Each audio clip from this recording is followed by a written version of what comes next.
We appreciate everyone that's in the room, and we also appreciate those that are online and streaming in and joining us for this third panel. This is getting into we know that there is such a wealth of experience in the room and programs in the room, and that's exciting, and it's almost like we want to turn the camera and look outward and gather this information. But this panel is an opportunity to see restorative justice in practice and restorative justice in lifting it up within the church of ways that we need to reach out to become restorative justice and put it into practice and how to put it into practice. This panel is going to be led by Caitlin Morneau, and it's a privilege to introduce Caitlin Morneau, who is our passionate CMN Director of Restorative Justice. And Caitlin joined us after having co-written our introduction to our book. So she's also another connection to that with Howard Zehr at Eastern Mennonite University. Caitlin has many ministerial experiences and job experiences, which led her to more extensive studies at Eastern Mennonite University in Harrisburg in conflict transformation and restorative justice. And Catholic Mobilizing Network is reaping the benefits of her experience and her education. And I just also want to acknowledge Caitlin because she's been the driving organizer behind this conference, and we're very, very grateful for her skills. She's done a beautiful job.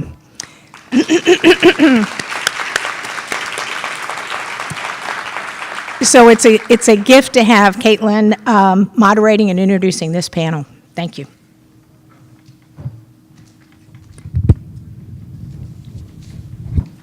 Thank you so much, Karen. It's a joy to be here. It's a joy to see all of you in the room and know how many of you are joining us from around the country, maybe even around the world. Welcome. Halfway through the day, welcome.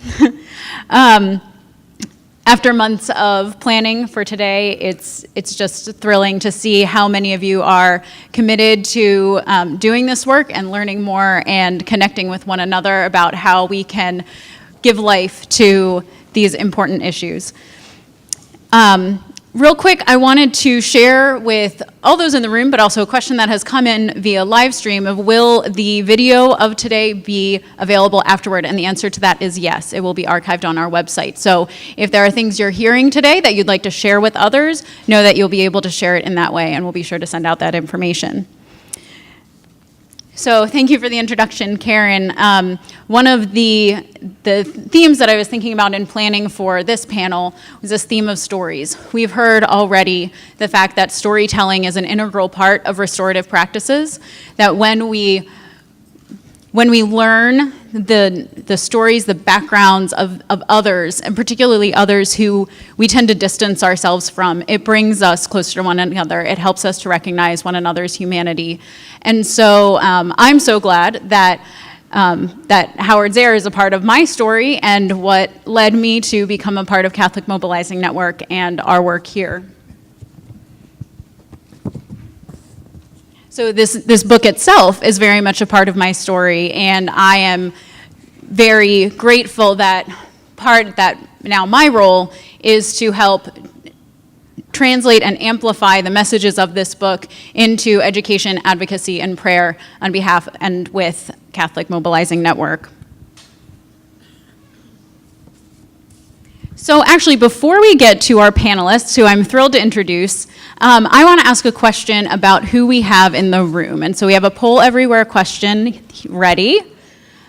And once again, if you're just joining us via live stream, to access this, you can respond at pollev.com/redeemrestore, or you can text your response to Redeem Restore to 22333. And so my question is, what is your relationship to the criminal justice system? And you can reply multiple times here. So our options are A, a victim of crime, B, formerly incarcerated, C, a minister to victims of crime and their families, D, a minister to the incarcerated individuals and their families, or their families. If you're working in the criminal justice or corrections field, if you're educating or studying issues of criminal justice, if you're working on criminal justice policy reform, or something else. I know this doesn't begin to capture the breadth of types of relationships, but I'm just curious to see who we have in the room. You have a few minutes.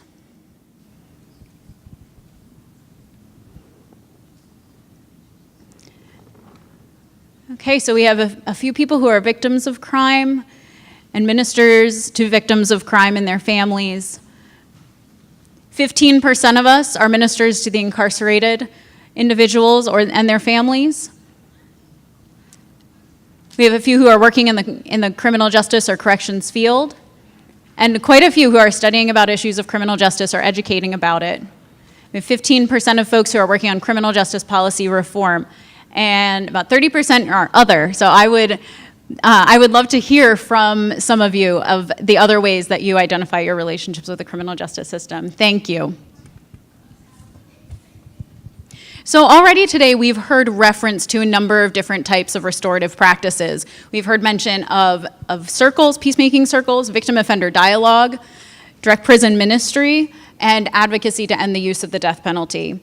Now we're going to delve a little bit deeper to hear from these three individuals about how they're working to transform the criminal justice system at local, state, and national levels.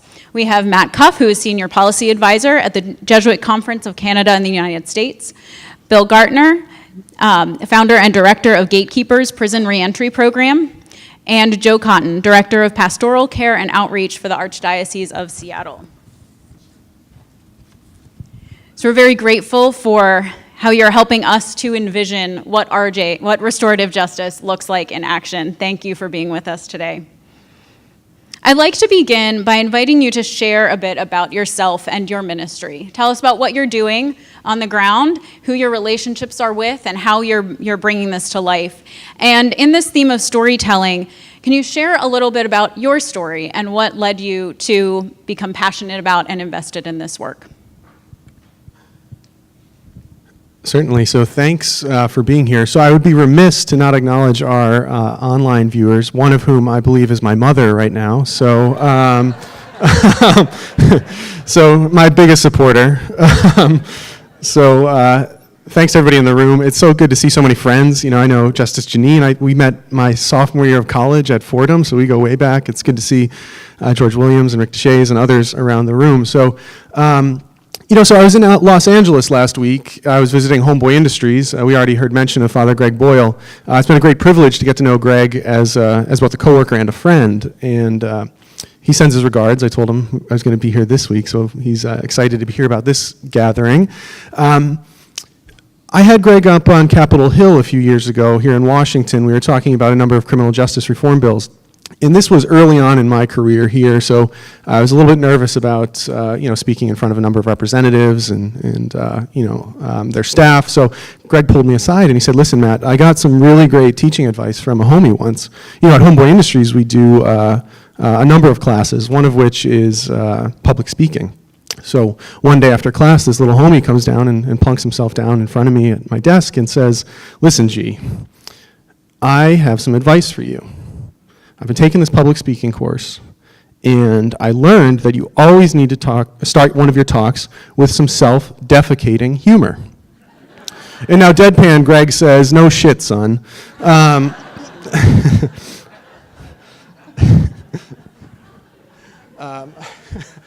So I thought that'd be a good story to sort of begin with, because what I want to talk about today is... Oh, I know. Well, I know. Sorry, Mom. She's heard worse. Don't worry. She's heard a lot worse. But I thought I would really tell stories about how I've tried to incorporate stories into our advocacy work. Like I said, my advocacy work is based here in Washington. It's primarily focused on federal policy change around the criminal justice system. So a number of years ago, I was invited by the Jesuit Conference, my employers, to really think about what would a Jesuit conference engagement on criminal justice reform look like. So I had the great opportunity to build this kind of out of nothing. There are wonderful Jesuits, two of whom are in this room, who are doing wonderful prison ministry, but they've been kind of doing it out there on their own. We haven't really engaged it from a policy change perspective here in Washington. So it's been my privilege to be able to do some of that work. So in a sense, I've been able to kind of build that program out. I've tried to, as much as possible, integrate the stories and the experiences of people who've been directly impacted by the criminal justice system.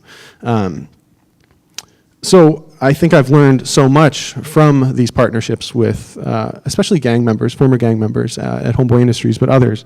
And what I've learned is that if you want to find out what somebody really needs, the most important thing you can do is simply ask them. And so that has been a foundational principle for the work that we're trying to do at the Jesuit Conference related to criminal justice advocacy. So I wanted to tell you about three of my now really, really dear friends that I've tried to bring into this work and that really have taught me what it is we're supposed to be doing, the issues we're supposed to be naming. I'm sure some of you in the room will know a few of these. I know Janine and Karen both know my dear friend Hector at Homeboy, but Hector was a teenager in East LA. He was involved in a gang. He was picked up for robbing a car one day and, at gunpoint, and he tells this man to get out, take his things, jumps in the car. He then proceeds to try to drive just over the hill into East LA because he knows if he can get to East LA, back to his turf, he'll be fine. The cops aren't going to come and bother him there. So he sits down in the front seat of the car and he says, "Damn, it's a stick. I don't know how to drive a stick." So he's in the middle of the intersection when the police inevitably come and get him. But the thing, so he finds himself at Sylmar Juvenile Detention Center, which is just outside of Los Angeles. And it's there for the first time in his life that Hector has a room to himself. It's there for the first time in his life that he has 3 meals a day guaranteed. It's there for the first time in his life that he has a window where he can look out on green grass. Typical story, Hector's released, he gets back involved in his gang, he goes on and on and on in that kind of world, does some more serious time for some drug-related kind of dealing, really. And then he finds his way to Homeboy Industries, and his life turns around. And now Hector's actually the associate executive director there at Homeboy Industries. He's Greg Boyle's right-hand man and a wonderful storyteller. I should go back a second as well. So 2 weeks before Hector was born, his father died from a drug overdose. And so he was born into a family situation in which he was kind of passed around from couch to couch, family to family, and he kind of grew up by himself. And I tell that story because I think as much as Hector is a perpetrator of crime, someone who did serious dealing with serious consequences that have those ripple effects that Janine spoke about earlier, he was also born into a situation in which he had very little control and in which he was victimized, seeing his mother abused physically, his own kind of physical abuse by stepfathers and those kind of figures in his life. So I bring that up because I've learned that perpetrators are victims too, and that until we kind of address both of these kind of elements of their life, there isn't going to be meaningful change. So that's one quick story. Second, I want to tell you about Miguel, who Miguel had a chance to come out here in November. Some of you are aware of this annual conference that the Ignatian Solidarity Network and my office put on. It's called the Ignatian Family Teach-In. Bring about last year was about 2,000 young people, primarily from Jesuit and Catholic schools, here to Washington to focus on social justice and faith, and then they do advocacy. This year we decided to bring a delegation of trainees from Homeboy Industries out here. So as Miguel told the group at this conference, I'm a college student just like you. I'm working on my degree through the good work happening at Homeboy Industries. But I was in Los Angeles last week, and for any of you who've been to Homeboy Industries, they start their day the same way every day. It's called their morning meeting, where they'll have announcements about what's ahead for the day, what time classes are, who's in the building, if they have special guests, all this and that. So they do that, and I'm standing in the back, and the back of the room, and time for announcements comes up, and anybody can make an announcement. And so my friend Miguel, he says, "Yeah, I have an announcement." He comes up and he says, our friends from Washington are in the house today. And my friend Matt in particular, Matt, come on up into the middle of the room here. And with tears in his eyes, he starts telling everyone that, these people, they made us feel welcome. They invited us to Washington. I was locked up and I never thought I'd be able to get on a plane. I came to Washington and I was able to talk to my lawmakers. I was able to advocate for my friends who are still stuck behind. And tears in his eyes. And he says, "I want to thank you because, nobody thinks of us in those ways. Nobody asks us to do these things, and none of us think that we can do those things. So thank you. I tell that story because I think all of us in this room could use maybe a dose of a little bit of humility. We're all doing great work. We're all trying very, very hard in our work, and we're so committed to it. But ultimately, I've learned that the people that are most likely to make meaningful change policy-wise are not me and Mike from USCCB or others at these tables. It's those who've been impacted directly by themselves. So I think that we as a community need to look around and ask ourselves, how do we continue to invite these people, the people actually impacted, into decision making, into our power structures, into policy making? So I think that's just an important kind of message for this group. I know I'm probably going on. I can leave it there for now. Yeah.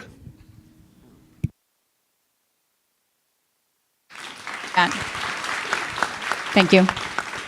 Me next. Hello. B. That's me. I'm B. I'm one. I can't believe it. There's only one of us here. Ex-offenders, inmates, or whatever we're called.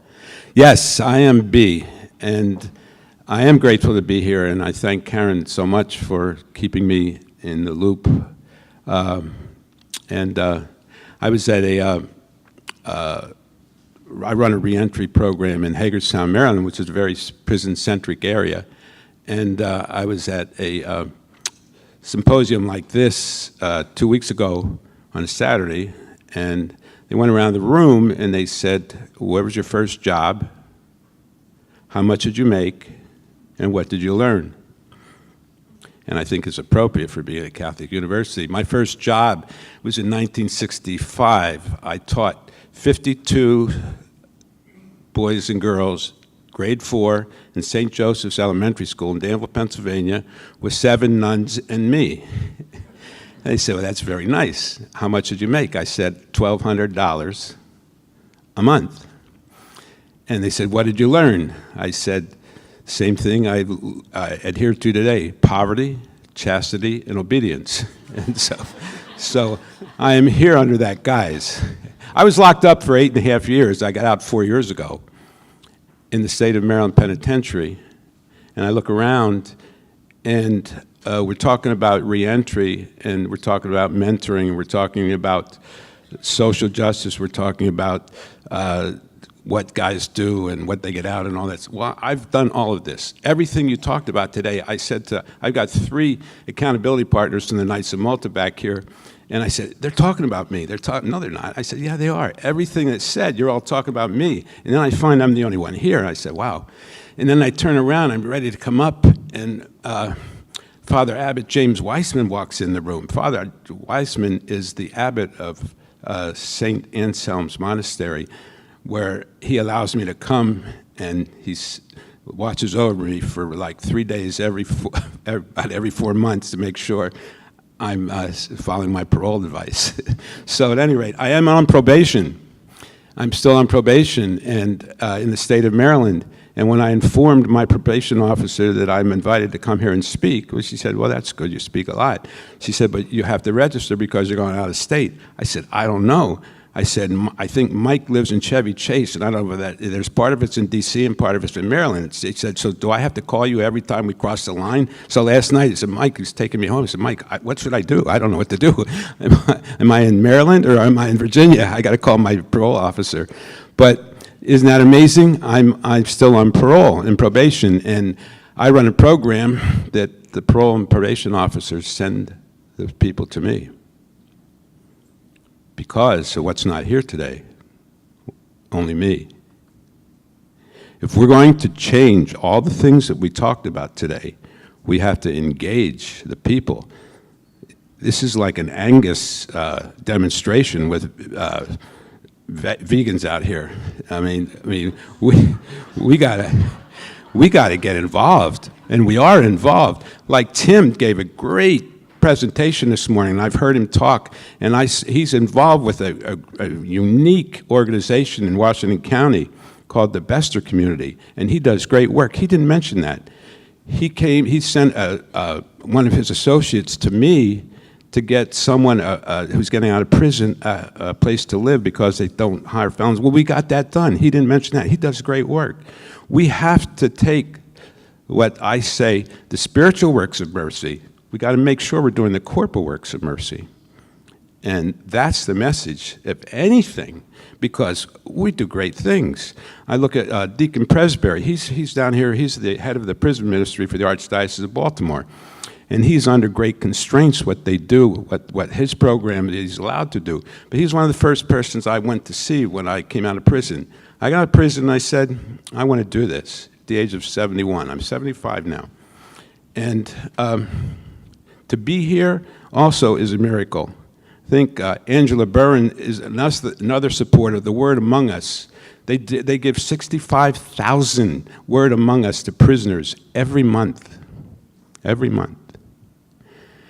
And today, if you read what it says, it's all about second chances. Mark got a second chance, like Bill Gaertner did. July 21st, 2005, I was standing in the middle of Route 83 in Timonium, Maryland at 10 o'clock in the night, drunk, trying to get run over by trailer trucks. I had just domestic violence. I had just abused my second wife, to the point where I might have been in San Quentin with one of the 50. And I was lost. I lost my life. I lost everything. I couldn't live anymore, and we got in an argument, and I did a dastardly deed. And I did not want to live anymore.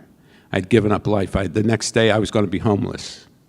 I had been a college basketball coach. I coached at 5 different universities. I was in a Hall of Fame, 2 basketball Hall of Fames, one in the New England Basketball Hall of Fame, and another Kansas, Independence, Kansas Hall of Fame. I had 3 different IT consulting businesses, and I was done. I couldn't do it anymore.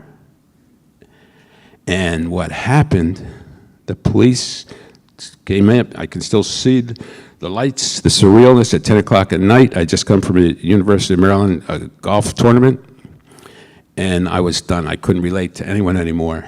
And I ended up in prison. They stopped me from committing suicide. I got in a detention center for 5 months, trying to jump over 2 stories, and I couldn't get that done. And it took me a long time to decide to live. And it was a letter. We talk about letters. Word Among Us talks about letters. Knights of Malta talk about letters. Most of the people we talked about letters today. Letters have souls. Everyone wants to visit prisoners. I was in for 8.5 years. Visits can be disarming. Yeah, they're good. They're emotional. Letters. We talked about letters in the last presentation. Letters have souls. They are so important. One man wrote me a letter. And he said, "You're back. Just do it." And that was it. That's all it took. And then my faith took over. Then I got back into the Catholic. I was in the seminary. I studied to be a priest after college. I was in 2 years philosophy in Kentucky, 1.5 years of St. Mary's Seminary in University in Baltimore, Rowan Park. Had Father Ray Brown for John. And I was back there 3 months ago giving this talk to Catholic men trying to study to be deacons, diaconates, permanent deacons for the Archdiocese of Baltimore, 20 men and their wives. No one knew anything about prison ministry. No one. So what we're talking about, spiritual works of mercy? Let's get it on, corporal works of mercy. So we could go on forever, but I think there was a book a deacon gave me at the end of my sentence, a year left. And it was Henry Nouwen's book, Return of the Prodigal Son, based on the Rembrandt's painting. And I read that book, and I had people sign it ever since then, and Abbot James signed it for me one day. And I took that book, and it was it.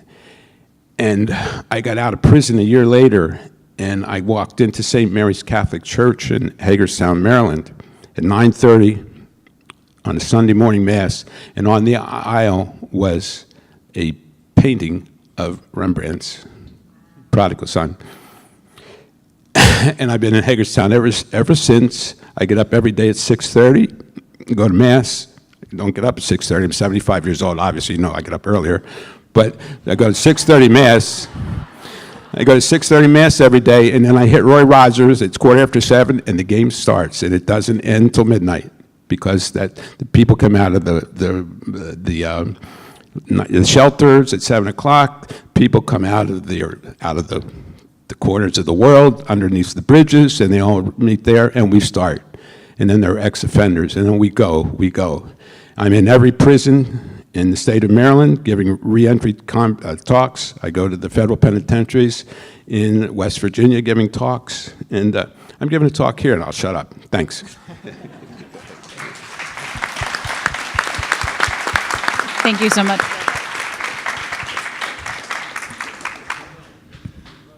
Thank you. Well, good afternoon. I want to thank Karen and Caitlin for having me here. I would be remiss. My mother and father are also watching online back in Seattle. So hi, Mom and Dad.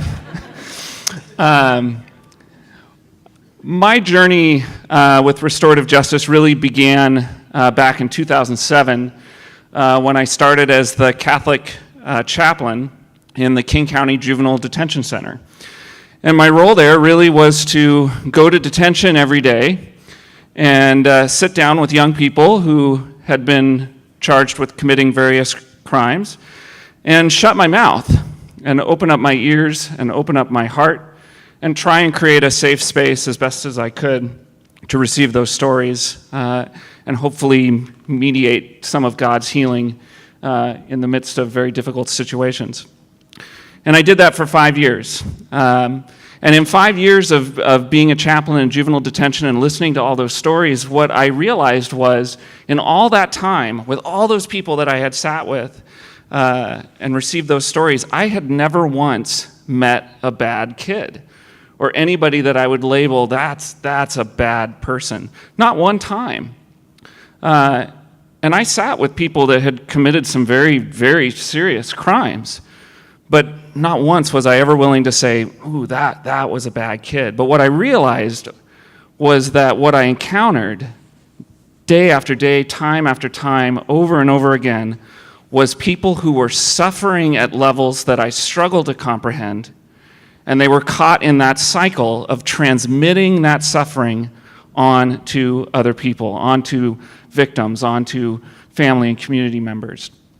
And I then became introduced to that beautiful quote that Father Richard Rohr talks about, which is, our suffering that is not transformed will most assuredly be transmitted. And I felt like I was encountering that every single day. And the hard thing was at the time is my Protestant counterpart and I would kind of bang our heads against the wall because we were watching how the traditional system was responding to these criminal matters with these young people that had become so beloved to us because we had the honor of sitting and receiving those sacred stories. And we kept saying there's got to be a better way. We've got to start moving towards restorative justice within our systems. And at the time, there didn't seem to be any movement, and we just kind of felt alone in that effort. Well, unbeknownst to us, something was moving. Because around the end of my tenure, some protesters in the area who are very mindful that we live in the age of mass incarceration and were very concerned about issues of racial disproportionality in the criminal justice system and things like that, started showing up at the detention center, demanding that we do something different. And I am so delighted to be able to say that the officials within our county system responded. They really heard what was being communicated there. And they decided that they wanted to start to incorporate restorative justice into the county systems. And the particular approach that they wanted to utilize was peacemaking circles. So again, drawing on the traditions of indigenous communities, a practice that has been around forever and is a common practice within the realm of restorative justice. So they wanted to do these circles to resolve cases for their youth and families in their care.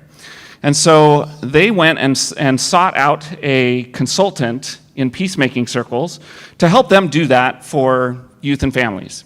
And they found an ex-Cambodian gang member out of Boston who had a long history of doing this. He was trained in peacemaking circles by the Tagish Tlingit First Nation people of the Yukon territories. And they wanted to bring him to Seattle so he could do these peacemaking circles for youth and families. And he responded by saying, no, I won't do that. I won't come to Seattle and do these circles for youth and families. And the county was, I think, initially astonished because he was in the business of being contracted with to do these circles. Why would you say no?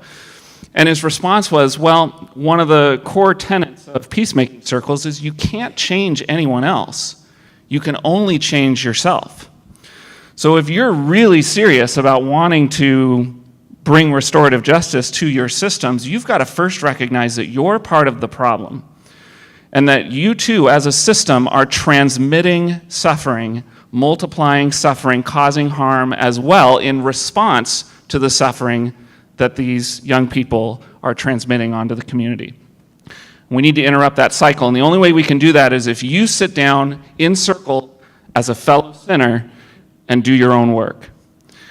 And I am delighted to be able to tell everyone in this room, it still astonishes me to this day that I can say this, but a King County juvenile justice system said, okay, we're going to do that. And they invited this consultant to come to Seattle, and over the course of the next couple years, everybody in the juvenile justice system started sitting in peacemaking circles, and which are 2 to 3 hours in length. It kind of invites you to go directly into your pain or the mess, or to kind of address all of that in a very direct way. And so this is everything from judges, attorneys, probation counselors, the detention staff, administrators in the system, you name it, everybody started sitting in circles, and they actually started to weave it into the culture of the whole system itself. So now high-level meetings, they're doing them within the context of peacemaking circle, all the way down to when conflicts surfaced on the detention floor, they would resolve it via circle. So infusing it into the very fabric of the system itself. And doing their own work and recognizing their own pain. And from that place, then they were ready to go forward and to take this practice to the community. And around this time, when they were ready to kind of launch, that was when they took this remarkable step and they invited partnerships from the faith community, which is why I was so privileged to be involved, but also from local nonprofits, from the schools, from the police department, from community members at large.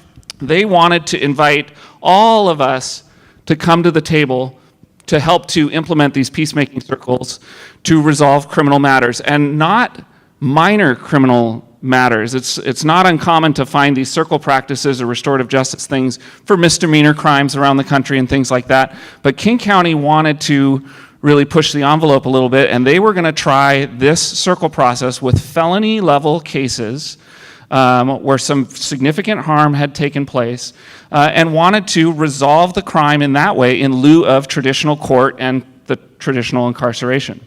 And so first up was a young man. He was 15 years old at the time. His name was Ramon. He was charged with robbery in the first degree. He had robbed someone at gunpoint on the street. He didn't use a real gun. I think it was like a pellet gun, but the victim, of course, didn't know that. So talk about a traumatic experience for that victim. And had he gone through the traditional court process, he was looking at 2 years in a juvenile detention facility at the taxpayer's expense.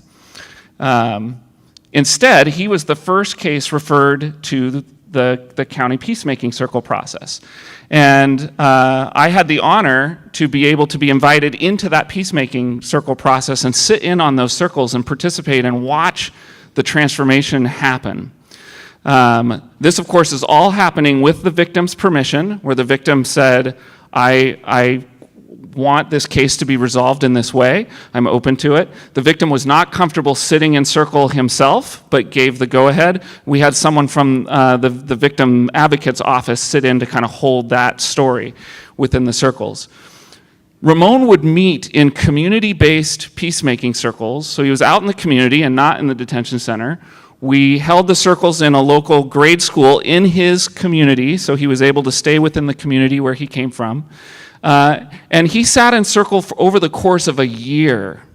At least once a month, if not more, depending on the need. And the circle process really leading people into their pain, leading people into that core suffering that causes them to then transmit it and spread that harm to others.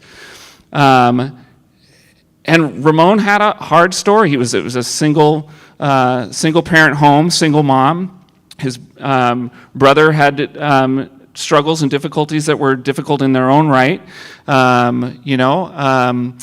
Dealing with urban poverty and trying to manage.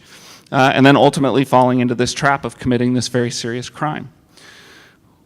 Over the course of time, he was invited to tell that story, to kind of move towards his pain, to deal with it.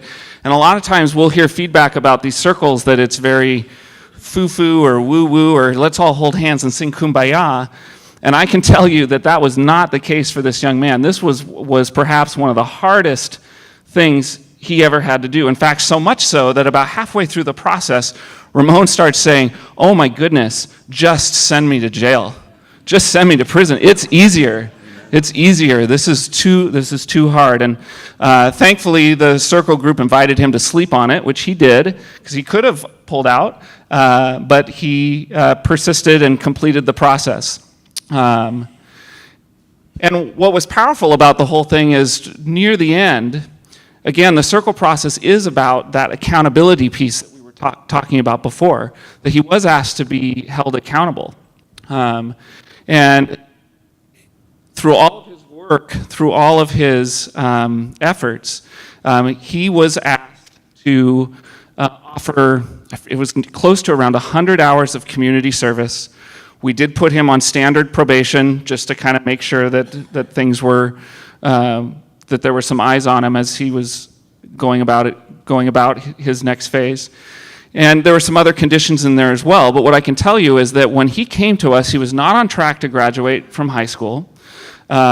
He was, of course, he had a future that was directing him towards juvenile prison time. And by the end of the process, he had graduated from high school. I'm losing my mic here.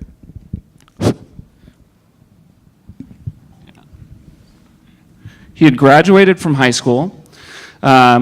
He had acquired a job, and now today he is studying at one of the Seattle colleges, pursuing his degree, pursuing a degree, contributing to the community.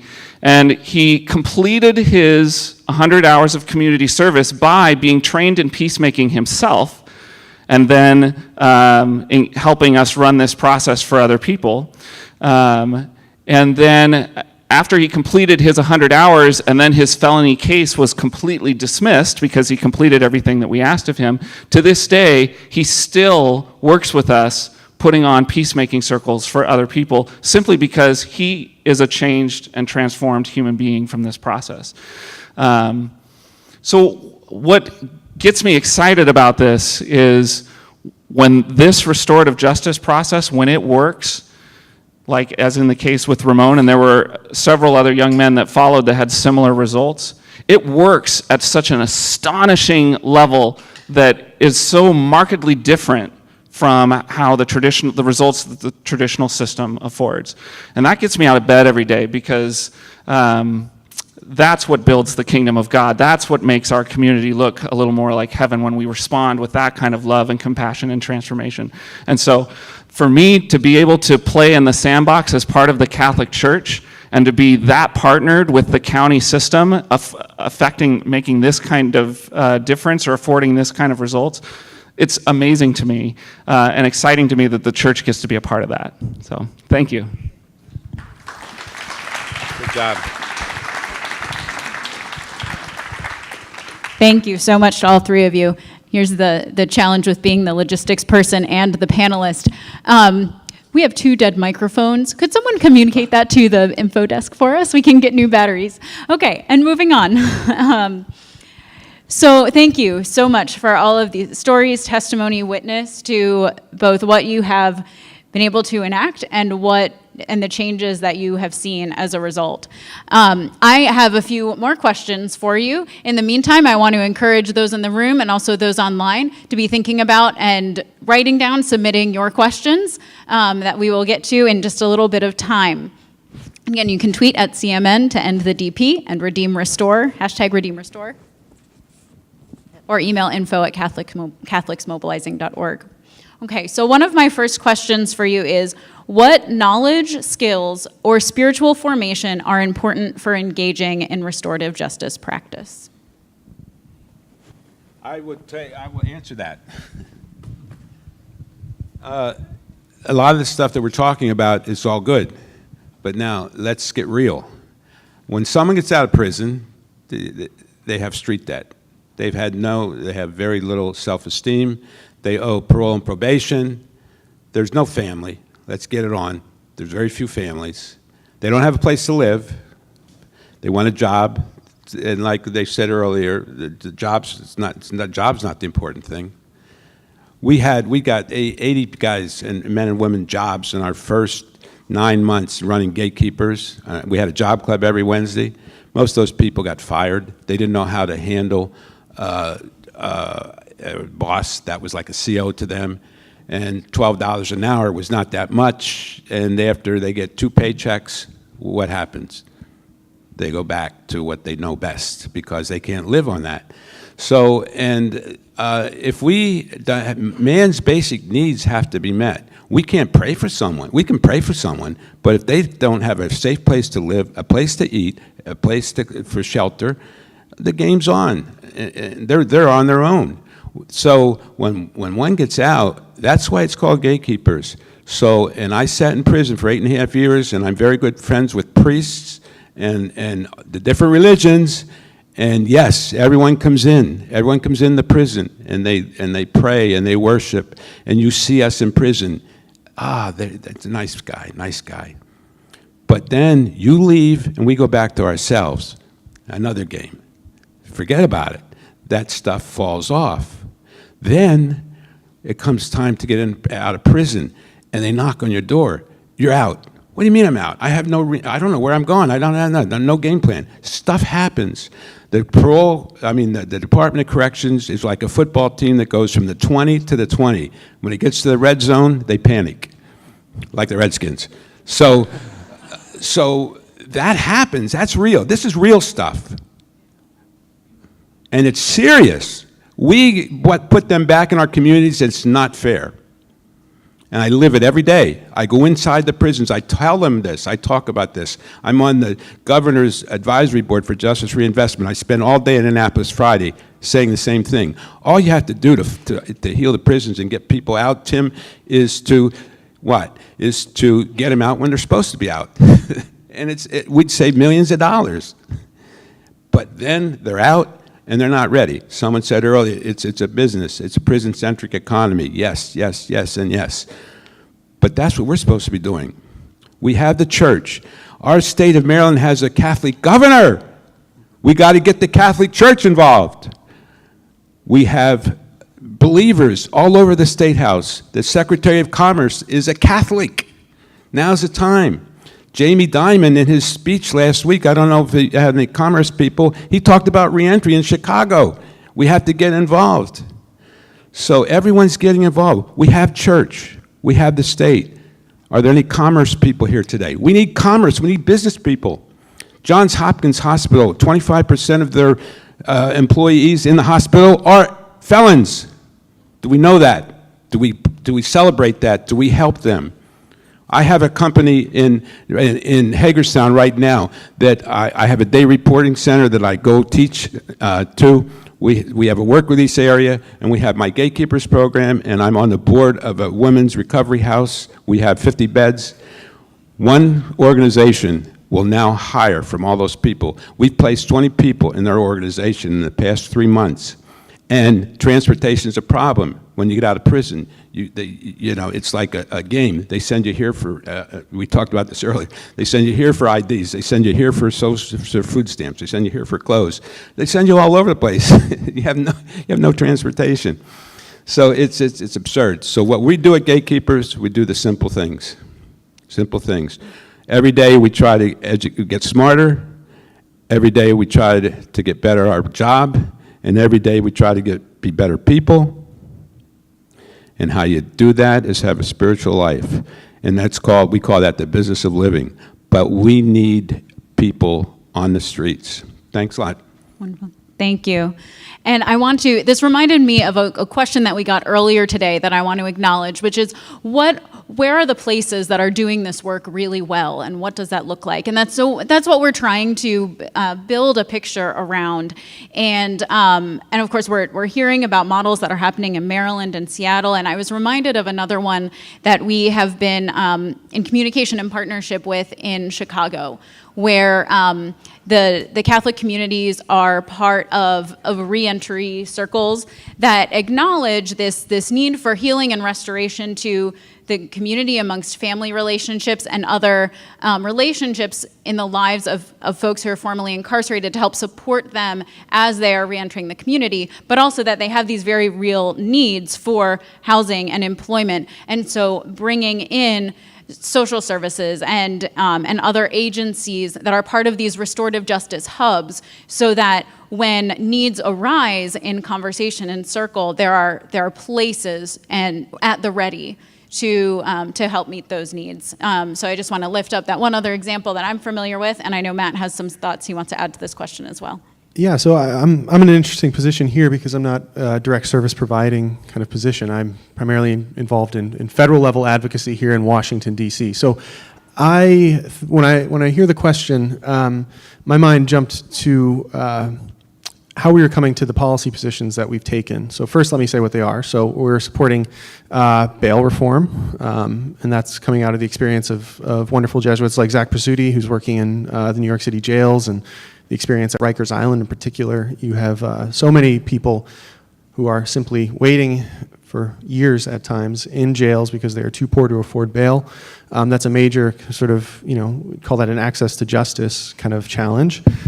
Looking at extreme sentencing, so obviously the death penalty, obviously juvenile life without parole, but also mandatory minimum sentences for drug offenses, for other kinds of offenses, and then prison programming, and of course reentry kind of programming. None of those things are inherently restorative justice. None of those are circles, none of those are any of the kind of practices we've been speaking about today. But I bring it up now here to this audience because I think that the system is so broken, and I think anybody who's worked in it can acknowledge that we are not in a place to really, really implement across the board restorative justice kind of changes until we deal with the real problems up front. So I think that's not to say we don't keep doing what we're doing. We absolutely do need to continue to do what we're doing, but we also need, as a community, to recognize the role that all of us need to play in advocating for changes to the system, because it's not just a question of, bringing people who've committed crime, done harm, together with people who've experienced harm. That is so important. That's vitally important. But we also need to recognize that so many people in the system are there for sentences that are too long, that don't make sense, that probably wouldn't even be there if they had decent access to an attorney. So I think we need, as a community, to also engage with those kinds of questions. So I'd really encourage this group to do advocacy as a gateway to more restorative justice practices. Thank you. Got a hand for CUA. Thank you very much for our sound guys. All right, so one of the questions, another one that came up earlier, and I actually held it particularly for this panel, is, and some of you have talked to me about this in person as well, is this burning question of how. How do we get started? Where does stepping out on this journey, what does that look like? So I first wanted to acknowledge some work that Catholic Mobilizing Network is doing to help lay this groundwork. We know that there is no one way to do restorative justice, that above all, we know that restorative justice is a set of principles that, that inform practices, and that there are certain frameworks, there are certain models for us to follow, but that they should always be responsive to the specific needs and cultures of the communities that they are intended to serve. So someone had asked a question about, is there a national program to certify restorative justice practitioners, and how does that happen? I think that's a really good question. There are some wonderful institutions out there. I will name that. I, of course, believe that Eastern Mennonite University is one of them. There's another institution called the International Institute for Restorative Practices in Pennsylvania that's doing work focused, lots of work focused in schools, but other areas as well. But I want to acknowledge that there's lots of local training that's happening as well, in this need to be culturally and locally responsive. So there may be opportunities to be trained as a facilitator for a particular program in your area. But reflecting back on knowing that this is all based on a set of principles and a variety of practices, Catholic Mobilizing Network has developed a program, we're calling it our modules, that's a small group program intended to allow a group to journey through these questions of what is this philosophy, and the questions that it's asking us, how does it relate to our faith, and then discerning together as a group, how do we put that into action? So one of the things that I would like to ask to the group is what, in the work that you are doing, and in ways you've answered some of this already, but I'll invite you to expand on it. What are the opportunities for Catholics, people of faith, people in the community to engage with you in your work? So, and this is a lot about how to get started, right? Like if you want to do this kind of thing. I want to highlight a piece of our story, which was back in 2013. I was on staff at our Catholic cathedral in Seattle, St. James Cathedral. And our community decided that this issue of restorative justice was something that we wanted to take some steps forward. We wanted to get involved, get engaged in some way.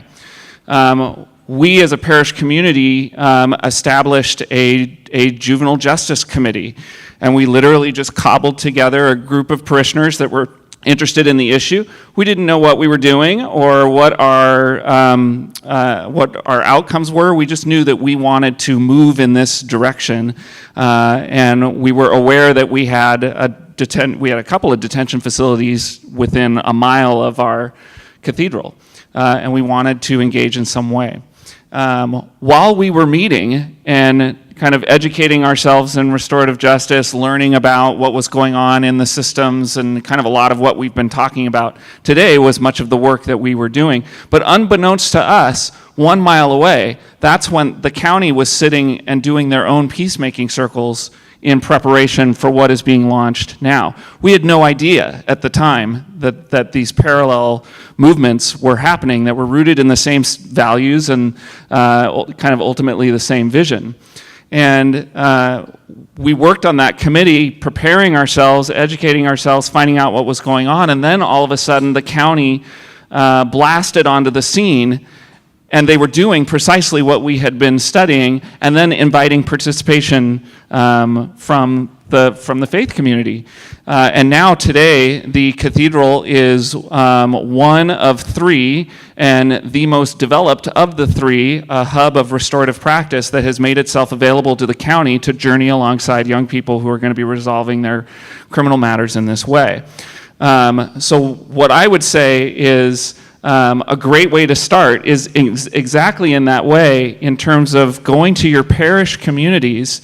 And any of us who are a member of a parish community, we know there is no shortage of conflict in our parishes that need resolution and redemption and healing. And so I think the greatest way to get started is to follow the lead of the county that I come from, which is you start with yourself. And you start with your own communities, and you learn these practices and you apply them to the tensions and difficulties of your own community, and you start working on your own healing, both as an individual and the communal healing that's needed just based on whatever's going on.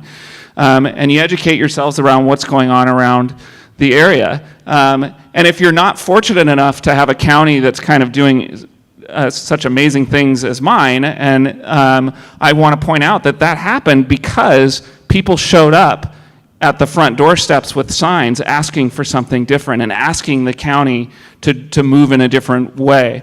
And that obviously had an impact. So those are steps that communities can take too to encourage their local jurisdictions to live the gospel, if you will. They may not use those words, but that's what it is. And so starting with yourself and then moving outward from there. Wonderful. Thank you. I'm sorry. Go ahead. Does it work? Did we lose one more?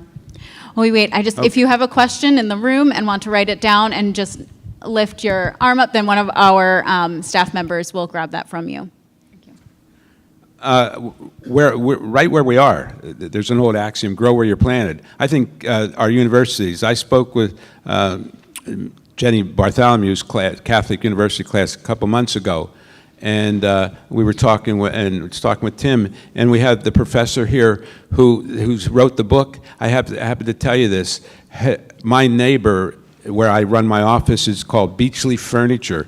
They are the largest upholstery place in Hagerstown, Washington County, and the person is a devout Catholic, went to Mount St. Mary's, and I see him, he helps me, and we're working our work with these programs, and the whole 9 yards. Upholstery's big in prisons. His best upholstery is an ex-inmate who I was locked up with.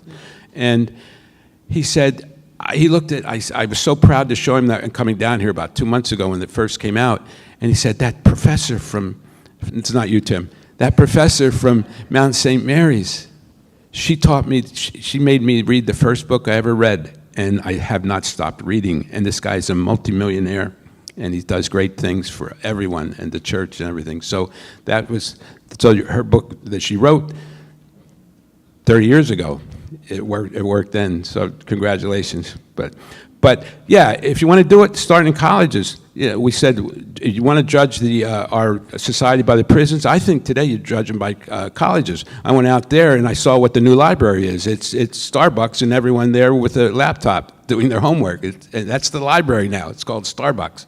So I don't know what, but go to the colleges. That's where it is. They think differently. They look at diversity differently. They look at the males and females differently. They look at everything differently. Grab a hold of them. We can train them. They don't have any predispositions on who we are or where we came from. And guess what? They don't want to go to church either. So we got to get them. One way or the other, the Catholics, we got to go get them. That's prisons, colleges. Thanks.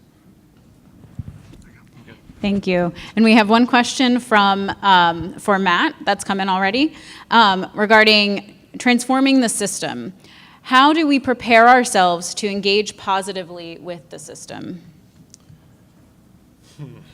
Okay, so positively in the sense of trying to change the system or trying to interact with the system? Kind of unclear.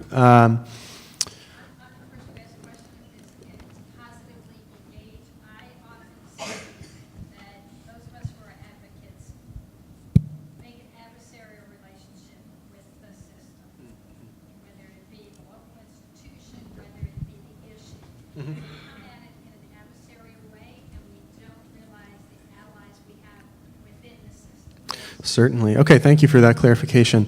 So I think there are a number of things. I think right now, your question speaks to our culture as a whole in this moment, not just how we relate to the justice system. So I think all of us are, no matter what issues we work on, find ourselves in a very adversarial climate right now.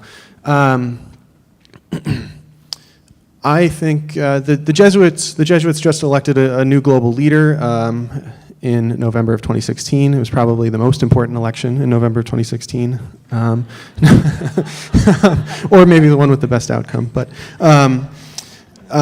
so part of what they did at their general congregation was also, they wrote these documents, kind of what is their vision? What is our vision? What is our statement going forward? And it was identified as a mission of reconciliation with God, with one another, and with creation.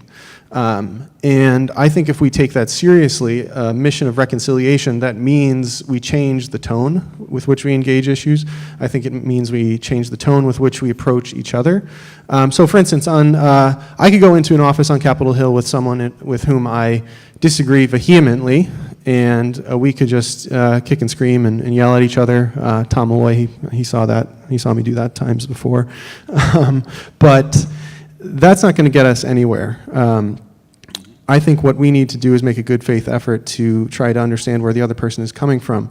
All of us are touched by the system in some way, so I'd encourage you to think about the ways in which you are touched by it and use that as a framework for engagement. So for instance, I have a number of family members who are correctional officers, and they take a lot of umbrage with some of the things I say at times, and fair enough. But at the same time, we're able to find some common ground in which they admit, you know what, yeah, my institution is way overcrowded, and every day I come into work and I'm worried that there's going to be a riot, there's going to be this, there's going to be that, what's more, I see that my guys aren't getting the services they need. We just don't have the money to do it. So what are those entryways to approach the system? And at the same time, you need to name something for what it is. So we cannot look at the system and see the impacts it has and not say that there's an inherent breakdown and that there's something inherently wrong there. So how do we hold these things in tension? We're a both and kind of church, so I think that's a challenge we're always going to deal with, but let's find those touchstones we have in common and go from there. Wonderful, thank you. So we have another question who came in. Can you please describe the training needed for peacemaking circles? How can churches participate? I want to just quickly tie this back to some of our conversation earlier around the training and certification question, and just make sure that that I clarify that there isn't a singular training. There isn't more clearly, there isn't a singular certification that's needed to do this work. One of its core understandings is that involving the community, that it is that community volunteers are very important to these processes. So there may be places that use specific trainings in order to prepare their volunteers to facilitate circles or dialogues, but that we want to make sure that the opportunities are accessible. So I'll leave that broadly, but I know I'm personally familiar with Kay Pranis and her work in circle training. She travels the country doing wonderful trainings, and was the person who kicked off the use of peacemaking circles in the Minnesota justice system. But I will now hand it back over to Joe to share a little bit more about your experience with circle training. Yeah, and just to echo what Kayla was saying, not that there's any universal training, but for us, all of our folks that are interested in being involved in this process, they all engage in a 3-day introductory circle training that's put on by our consultant, our trainer for our region. And so everybody comes at it from that same place of you start with yourself. You start with yourself. And so our training it's 3 days. It's 9 to 5. So it's a pretty significant chunk of time that people commit to do this. And they really, you learn how to do circle by simply doing circle.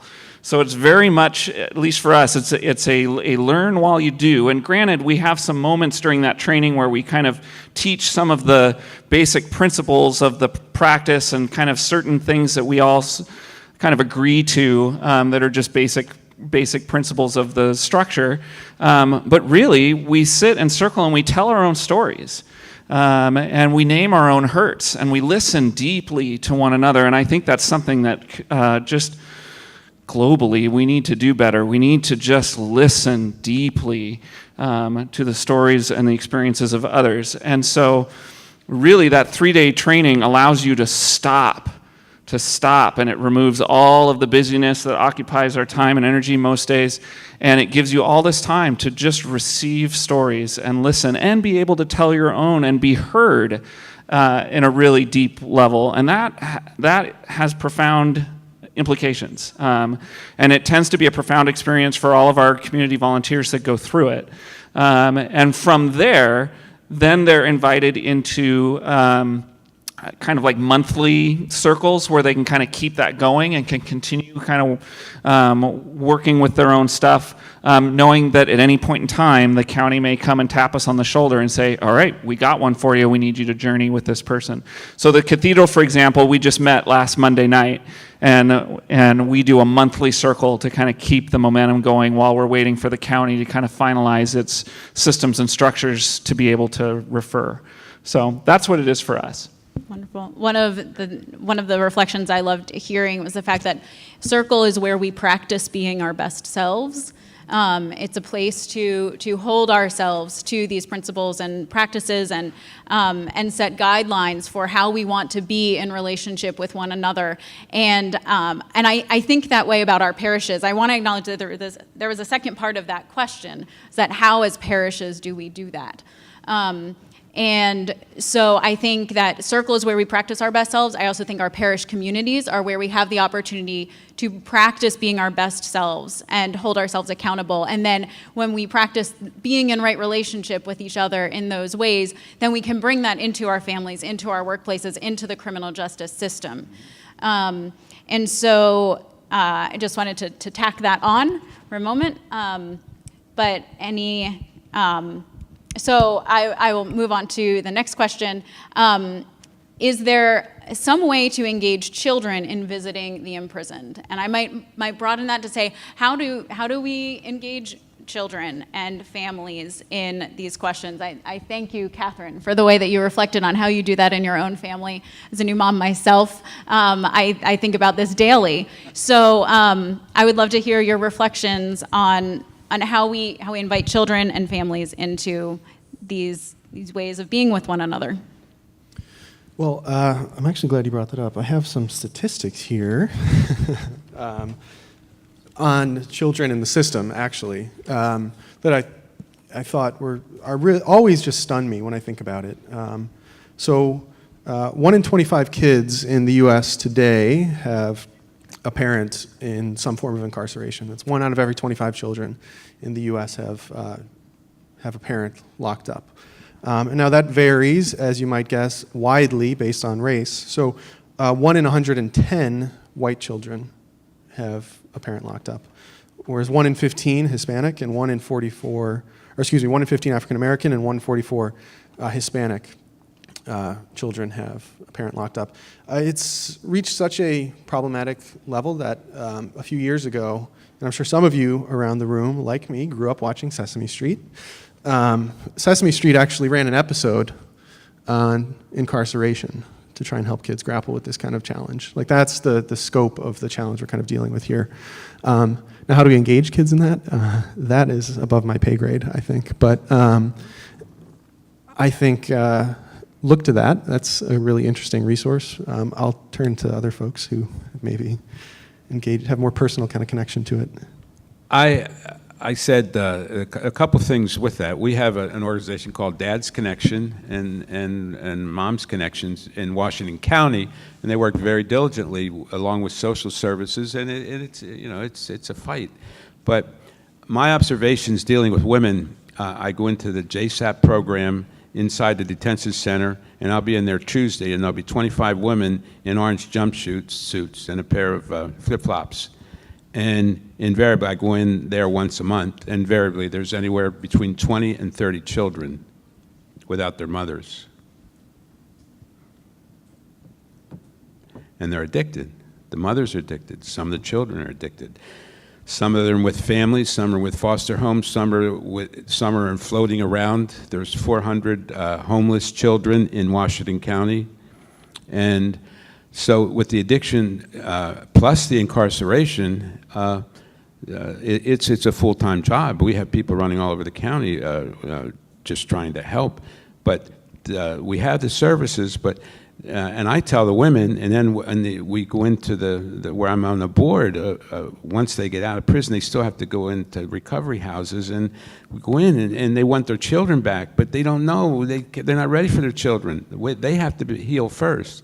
So how to heal the children, we have to heal the parents first, and very rarely are their dads. Dad's connection is almost an oxymoron in Washington County. So it's a difficult thing, and the church the Catholic Charities in the city of Baltimore does amazing things, and Deacon Presbury knows that. But and to the end, we are after lunch, so I appreciate all you people hanging in there because the lunch was a lot of food. So I appreciate what you're doing. Thanks. I would say for us, we want to, with the circle processes that we're engaging, we want to include the whole family. So if there are little siblings that are involved, we want them to be included in the circle as a whole. I've certainly sat circle where we've had little squirmy ones running around, and we can make space for that. And so kind of that inclusion aspect to circles that's so powerful in its own right. In fact, one of the most powerful circles I ever sat in was a community circle that we held for a Muslim family in our community who had their 16-year-old son was incarcerated in one of our youth prison facilities. And at every circle, there's an opening of some kind that can match the needs of whoever's in the circle. And it was the little sibling of the incarcerated young man who offered a Muslim chant to open the circle. And she was probably 12 years old, maybe. And it was perhaps the most powerful, beautiful thing that I have ever participated in. So being able to include everyone, regardless of age, so the children as well, but being able to include traditions as well. And then the other thing is I'm very commonly traveling around to our local high schools and middle schools and talking about restorative justice and these practices because I really want to plant seeds in our young people about this process and what this is all about, because I'm excited about who they may grow to become and positions that they may hold and influence that they may have. And so I really want to be talking this up with our kids. But I really believe, while I believe that our children are our future, I also believe that they're the present, that they are the church of today. And so while I'm planting those seeds and wanting them to, do things in the future, we invite them to play a role now. So our high school students can absolutely go to the introductory 3-day circle practice, become trained themselves, and journey alongside their peers in their community. And we really want to empower them to do that. In fact, we hold some special trainings at Seattle University on weekends to better accommodate the schedules of young people. So we want to empower all young people to be involved in this effort. Wonderful, thank you. I'm also familiar with a few families who do family circle when there is a disagreement or a harm that's come up in the family, or just as a weekly way to talk and give thanks. So I encourage us to think about ways that we can, do this within our own homes as well. So I regret that I can't get to all of these questions, but I thought this was a great one to end on. And the asker acknowledged that Joe already answered this somewhat, but would love to hear from the others. What brings you hope in the work that you do? That's easy for me. Let me tell you a story about another story. It's story time with Matt. Let me tell you a story about my dear friend Jose, who worked at Homeboy, was a former gang member, been to jail, all that. You know the story. Found his way to Homeboy Industries, went through their 18-month program there, then took on the role of Director of External Affairs. He's now moved on to a different position with Pico, California, and he started his own nonprofit in Long Beach. He's doing incredible work. So, in addition to having done lots of time for his gang activity, one evening when Jose was still active in that world, he got a call from some of his other gang members saying, "Jose, you got to come back home. Something happened." And he comes home and he finds out that his son was shot and killed by the rival gang. They were looking for Jose because they had a beef with him, and they ended up killing his son instead. Now, fast forward to just last week, Jose, in his new role at this incredible nonprofit he's trying to get off the ground, has been fighting very strongly to preserve Prop 47. So Proposition 47 was enacted a few years ago in California. It really did all of these great reforms to the California system. It actually created a fund of money that can now be used for different kinds of programs. But the sheriffs and a number of other forces in California are trying to chip away at it. So Jose, one of the first things that he wants to do with this nonprofit is really work to protect Prop 47. So there he is at Long Beach City Hall speaking in front of city council members with representatives from former gang members from other gangs. And standing next to him is a member of the very gang that shot and killed his son. And there they stand together, advocating to defend this amazing reform. So I think of Jose, I think of the many people like him who are their own best advocates. And these are the people that absolutely give me hope. Because if you can't have hope hearing a story like that, then I don't know what to tell you. Thank you.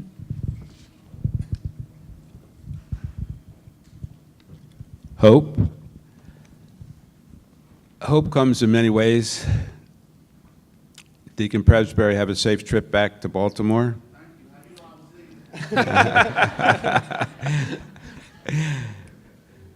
So he doesn't want me to answer that. So at any rate, hope is huge in prisons. As you know, most of you people are involved with prison ministry. And I always say, and this is such a great example of it, if the guys and women in prison knew that you people were here today, you all came here, got here early, and stayed here and stayed through and tried to listen and tried to engage. If they knew this is simple stuff. We're changing people's souls. Jobs has nothing to do with it. We got to put people back to where they were born when they came out of their mommy's belly, I tell them, and they were born with hope. They had joy, they had freedom, they had love. They were huggable. When did we stop hugging them? There's hope inside there. If they knew that you people were here trying to help them. But we've done this. How many times have you people sat in these organizations like this and we have great things? What are we taking away? I hope that we can get engaged with housing. Housing is the most important thing. It's never been mentioned. I go to that sounds like Trump. I go to a lot of places, a lot of these things, and housing's never mentioned. We hardly mentioned it today. It's the most important thing. If you get a job and you have no place to go, I know. I got kicked out of my apartment 2 weeks when they found out I was a felon. And I didn't need a job. I had to wait for 2 months for Social Security, but I needed something. But if you get out of prison, you don't know where you're going to sleep at night. It doesn't matter whether you have a job or not. It's that simple. And not a couch. Couch surfing is big. I would guarantee a third of the people getting out of prison today in the state of Maryland and D.C. and Virginia have no idea where they're going to sleep for the next 5 nights. Thank you. I hope that changes. Thank you very much. Joe, is there anything you'd like to add? Yeah, I'll just share briefly. The third of the 4 pilot cases that we took on was a young man that I had the opportunity to work with very closely. He resolved his case, also a felony robbery using peacemaking circles. And we were talking earlier about how someone was saying 95% of the folks that we work with are struggling with some level of addiction. And that rang true for me. And addictions are brutal. I think we all know. And I think about the early Christians driving out demons, and that sounds a lot like modern day addiction to me. And this third case that we're working with, we've gotten through the accountability portion of his peacemaking circles, and now we're in that phase where he's kind of complying with what was asked of him before the case can be resolved. And some issues popped up during that time where we realized there really was an addiction at play, and there were these other issues here that needed to be addressed. And this is a teenage young man, and that is a very hard thing to confront or deal with for anybody, regardless of age, but especially for a teenager. And just prior to coming here, he, through the kind of involvement of the Peacemaking Circle team, looked at us and said, I need to go to inpatient. I need to go to inpatient. And just last week, we checked him into a local inpatient program, and he took that step of acknowledging that there was something that needed to be dealt with. And I don't know if he could have taken that step had there not been the whole community wrapping around him in the way that this circle process does. And the fact that that can happen, and that can happen so early in his life, that to me gives me immense hope for moving forward with these kinds of practices. Wonderful, thank you. Can we get one more round of applause for our panelists? Thank you.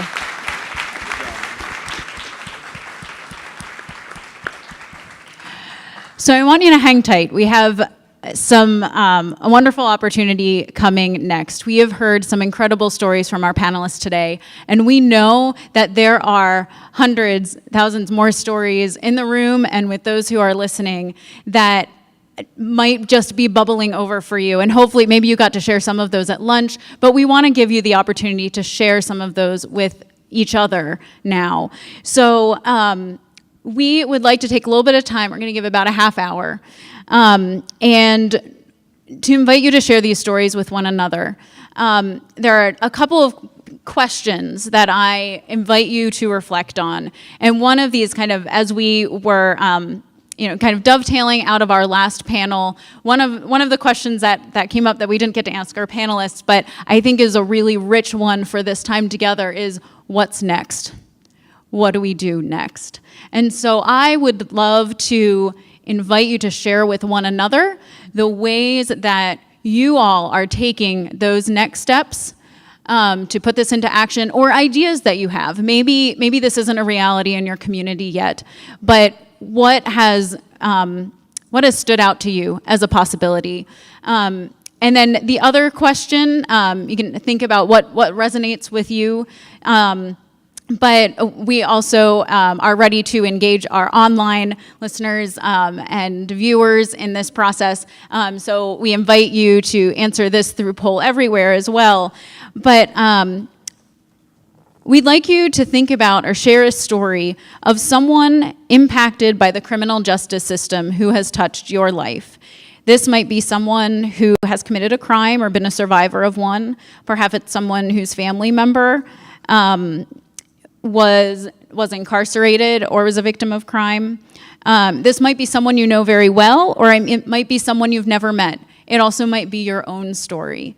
So at this point in the day, I invite you to share on one of those topics with those at your table. And for those of you watching online with us, I invite you to type in your responses, your thoughts into Poll Everywhere. So I realize that those of you may not be able to easily see the screen. We have a few staff members who are going to be reading some of the reflections that you send in.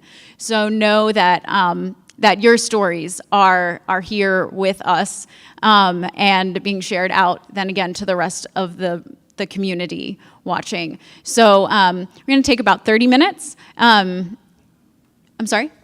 About 25 minutes. Thank you. And I invite you to share with one another. Thank you so much.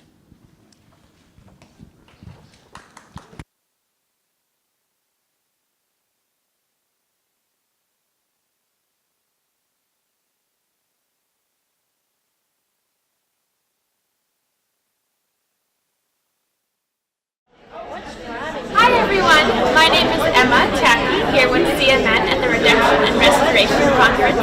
Please feel free to send in and share your story of those you know who've been impacted by the criminal justice system, or share your own story of impact. You can text Redeem Restore to 22333 to share your story with us today. Thank you. 22333 is what you want to text in. Hi, I'm Conway, and the story I'm going to share is about a death row prisoner in Maryland who I've been visiting for about 16 years, and he has served on death row for over 30 years, and fortunately Maryland ended the death penalty, so now he has life without possibility. And he shared with me, and I'm sure he would have no problem sharing with you. And he said while he was in prison, he prayed a single prayer, and that was that God would grant him at some point an experience of being a good man, and to be on this journey with him and to see his prayer fulfilled has been one of the most positive experiences of my life.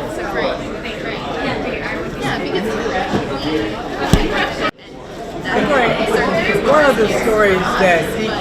of the stories that deeply impacted me was we were in a circle with some recent parolees in the community.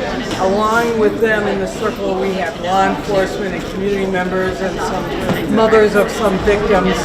And we were going to use a talking piece, and one of the men that walked into the room, a recent parolee, looked, if you were to characterize and think of what a gang member looked like, he fit the profile. And he sat down across from me and he kind of scrunched his chair and put his hands across his chest. And I thought, he is not going to contribute to the circle, which is fine. Maybe he'll gain something by listening. And as the talking piece got to him, he sat up and he started to tell us a story. And I was surprised that he was willing to share. And he told us the story about how when he was first born, he was with his mother, and he was taken away because she neglected him. And he moved to family members in Cabrini Green in Chicago, a very unsafe, violent environment. And he talked about having spent about 3 or 4 years in that terrible environment. And then his mother got him back. She moved him to an apartment in Milwaukee, and he'd been back only a few weeks when it was Thanksgiving time. And I couldn't believe he was telling us this detailed story. But he said, you know, I was in the kitchen and my mother put me up on the counter and she bent over to deal with the turkey, and all of a sudden we heard squealing tires and gunshots. And he said she jumped up and she put her arm around my waist and threw me to the ground. And then she fell dead in front of me with 3 bullet holes in her back. And he said, and then I was back in Cabrini Green. And the silence in the room was so extraordinary. There wasn't anybody who was sitting in that circle that did not understand why he wound up in prison multiple times, having had that experience. Another man that told a story like that had a police officer, an old-time cop, move up to him afterwards and said, you know, I don't give you a pass on what you did, but here's my card. I want to help you find a job if you are sincere. Come to the station and I will help you.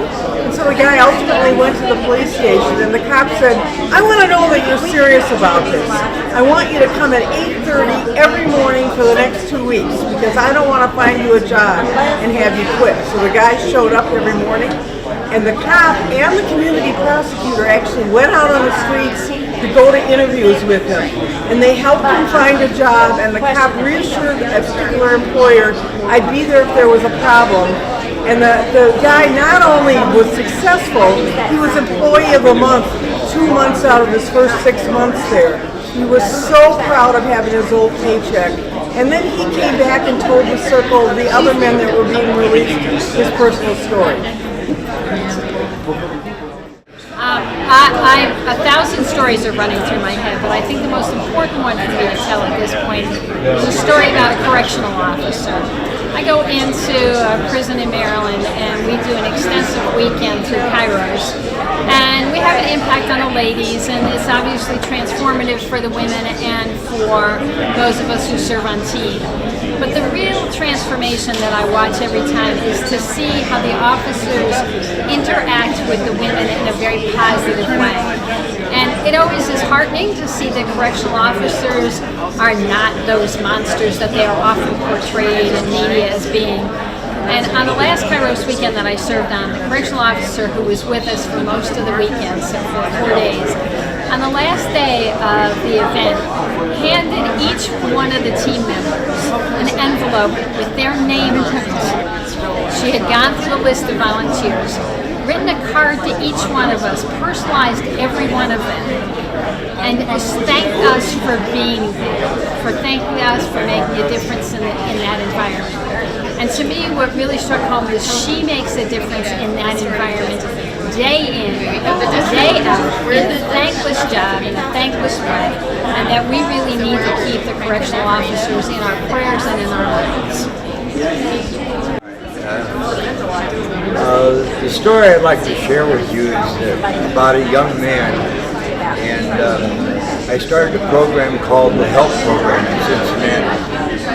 And this young man had been involved in a shooting and was accused of attempted murder. And he came out of prison after about 12 years of serving. And what happened was he came to the program and was so disturbed, that type of thing. He didn't really know how to act, didn't have the skills. He really wanted a job, and I just didn't have a job available for him. That program helps young men get jobs. And then he left. About a month or two later, he came back again, and he talked. And he was interested in, do you have a job yet? And I said, no, you have to do a few things in the program. And he wanted to know what, and I told him. Again, he's gone for 2-3 months. A third time he came back. And I said, well, are you serious? He says, I think so. And he had good speaking skills, lots of good skills. So I said, how about going to work for me? I figured I would hire him. At least he would be around and be able to stay with the program. Well, he did. I hired him. And he worked for me for about 2 years. And then a social service agency in Cincinnati was looking for hiring a returning citizen, and they wanted to hire somebody from our program.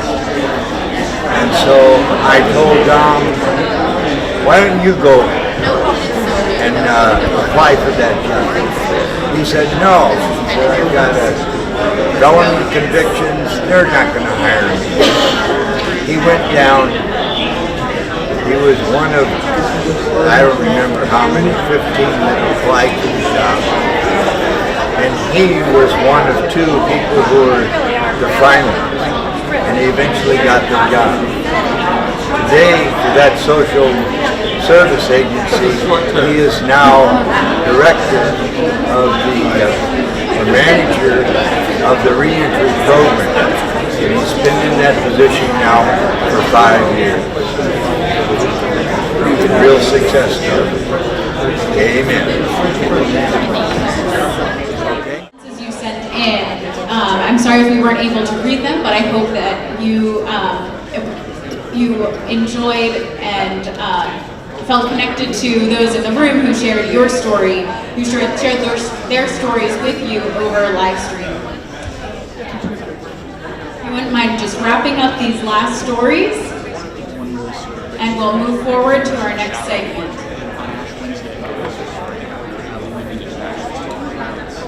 So I'd like to thank you all for your openness in sharing with one another these stories that have impacted you and the opportunities that you see.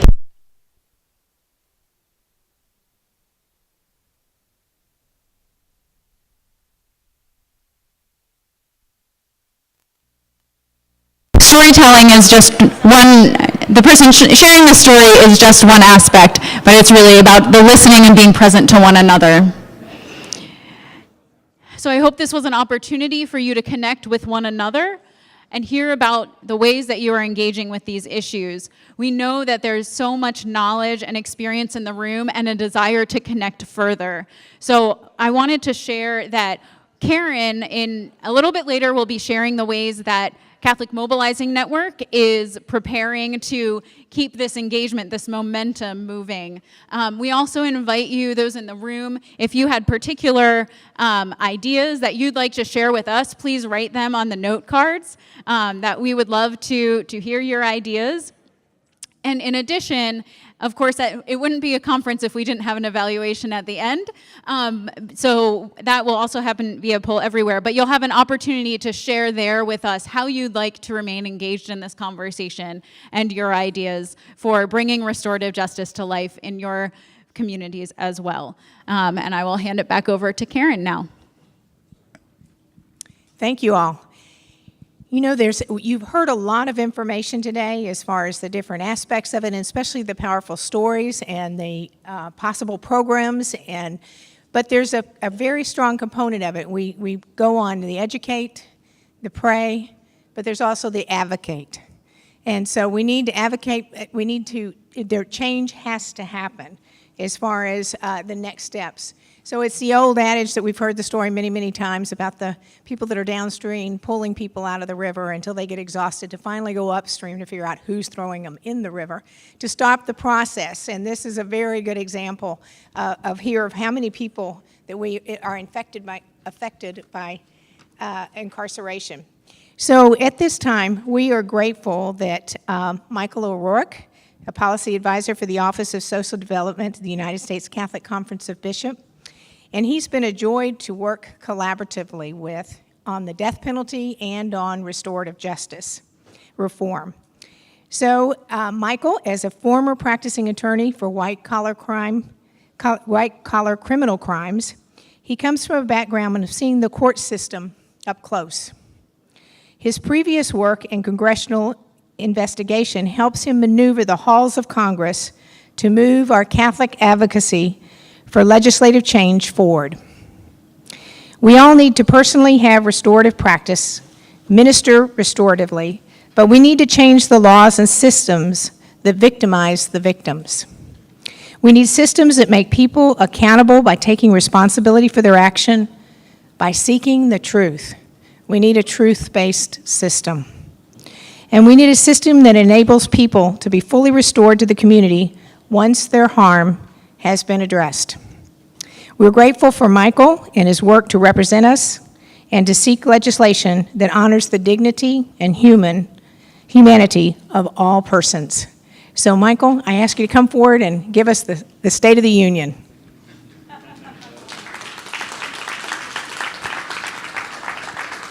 Thank you.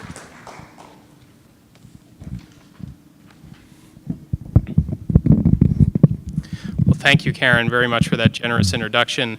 I have a confession to make at the beginning of this. I'm a little jealous of our previous panelists because we've heard a lot of very inspiring stories about redemption and restoration today, and I've been asked to talk to you about Congress. And you'll notice that the air in the room has gotten chillier. And so we're going to talk about cold political realities. So my goal, I have good news. I will be brief, and my goal is to try to get you to something hopeful by the end of this. But I'm going to just level with you at the outstart. It might be a little rocky in the middle. So first of all, thank you. Thank you for inviting me. Thank you to Karen and to Caitlin for all the work you've put into today and to yesterday, to the whole Catholic Mobilizing Network for your organizing. Thank you for everyone in the room who is here. Thank you to the people who are still with us online. I've been instructed to remind you, you can write down questions. I will answer some questions at the end. So here's what I want to do in the next, I think, maybe less than 10 minutes. I want to give you an overview of the kinds of criminal justice reform legislation that have been put forward at the federal level I want to explain to you where the Bishops' Conference has been on these issues over the last few years. And finally, I want to encourage you to be active both nationally and locally to keep these issues alive and advance our efforts for reform. And I know there are a lot of folks who are very experienced with this in the room. I'm not assuming that you've been following every single criminal justice reform bill that's been moving recently, but if you have, there might be some repetition. So here we go. At the federal level, over the past 4 or 5 years, there have essentially been 3 types of criminal justice reform bills that have been introduced: sentencing reform, prisons or corrections reform, and then bills that combined both prison and sentencing reform. And when I say sentencing reform, what I'm talking about is a package of tweaks to sentencing laws, such as reductions in mandatory minimums, reductions in nonviolent drug offenses, and some retroactive reductions of those kinds of sentences. Prisons or corrections reform, by contrast, usually focuses on improving the conditions of prisons, implementing rehabilitation programs like job training and education to help lower recidivism rates, and sometimes offer a path to serve the latter portion of one sentence at a halfway house.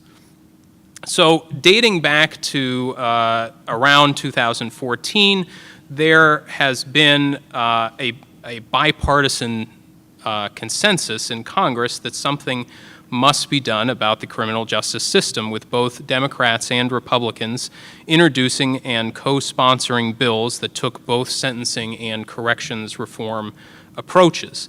And the bishops have supported both approaches, and the conference has, over the years, supported iterations of, and you can find this on our website, the Corrections Act, the Smarter Sentencing Act, the Sentencing Reform Act, the Second Chance Act, and the Sentencing Reform and Corrections Act, which combines both approaches. So you kind of get the gist. The Bishops' Conference supported the version of the Sentencing Reform and Corrections Act that was reintroduced into the Senate earlier this year. And I'm going to just sort of, there is basically a logjam in the Senate, and the chairman of the Senate Judiciary Committee and the Attorney General do not see eye to eye on whether sentencing reform should or should not be included as part of a criminal justice reform package. And so as this bill was approaching a vote in the Judiciary Committee earlier this year, the Attorney General released a letter criticizing the bill's sentencing component, making it unlikely to reach the Senate floor. It did make it out of committee. Another criminal justice bill that focuses on corrections alone is getting support from the White House and is moving in the House, potentially quite soon, is having some activity today. However, it may face a challenge in the Senate where the chairman, this would not include a sentencing component, and the chairman has essentially indicated that only something with a sentencing component would get through the Senate. Also, many on the left, including several in the civil rights community, have taken an oppositional stance on the House bill. So it's fair to say that at present there are significant obstacles to moving a criminal justice reform package in Congress, at least before the midterm elections in November. So that's the cold part. So that's the air. Where does that leave us today? Especially if we find ourselves, as I have found myself, with a renewed desire, with some inspiration for engagement in criminal justice reform after the conference we've seen today. There is much you can do. You heard a little bit about it in the Q&A from the last session.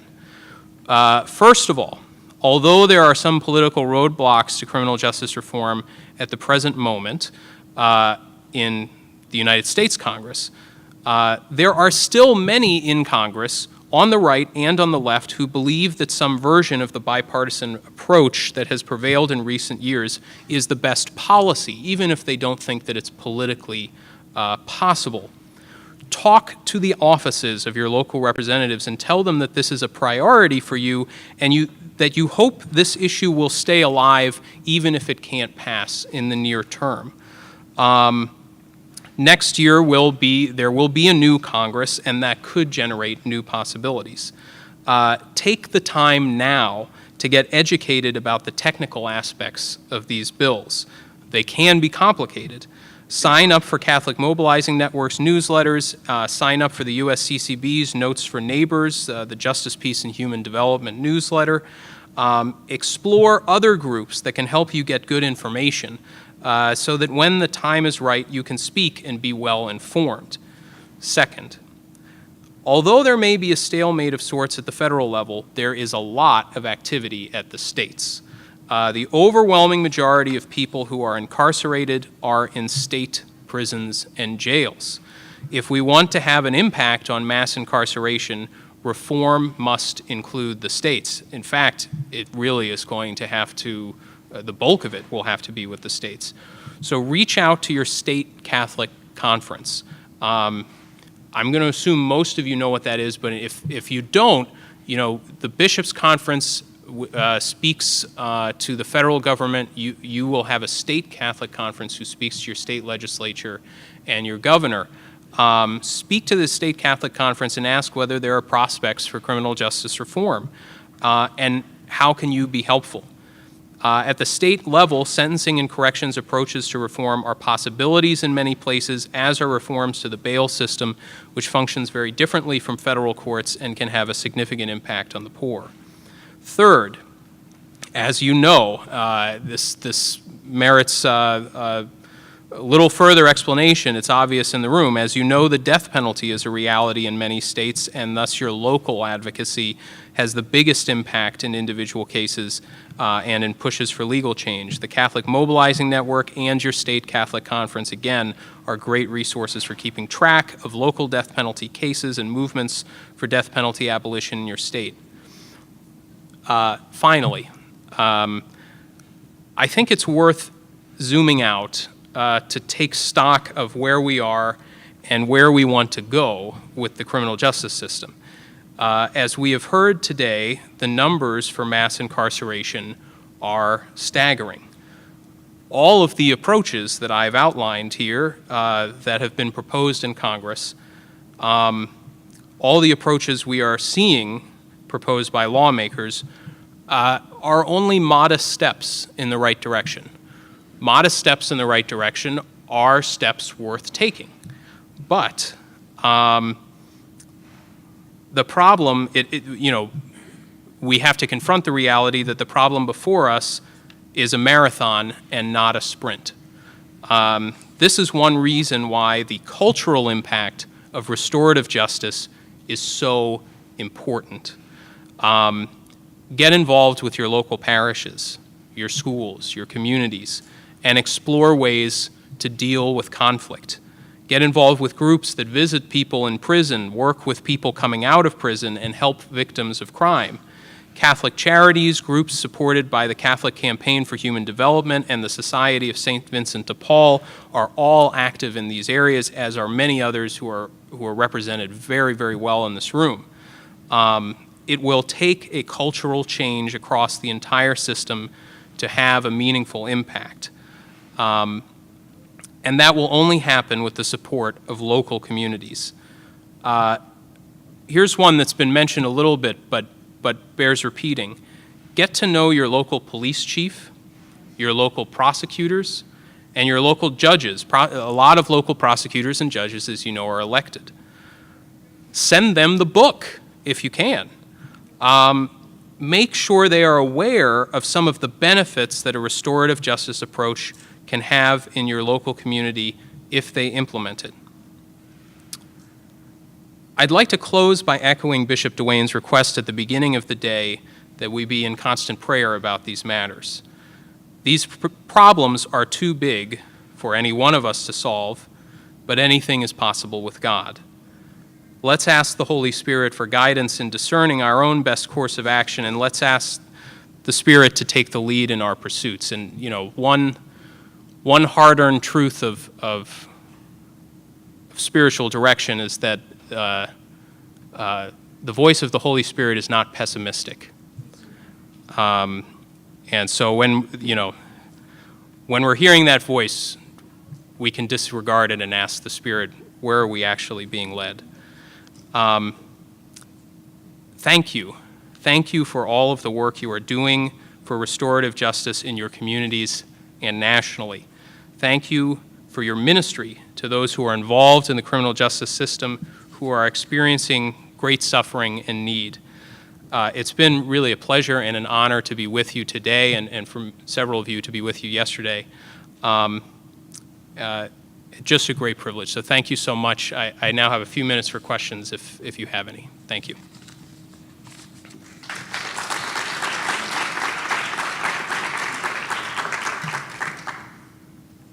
Are there different reasons that people on the right and the left want criminal justice reform?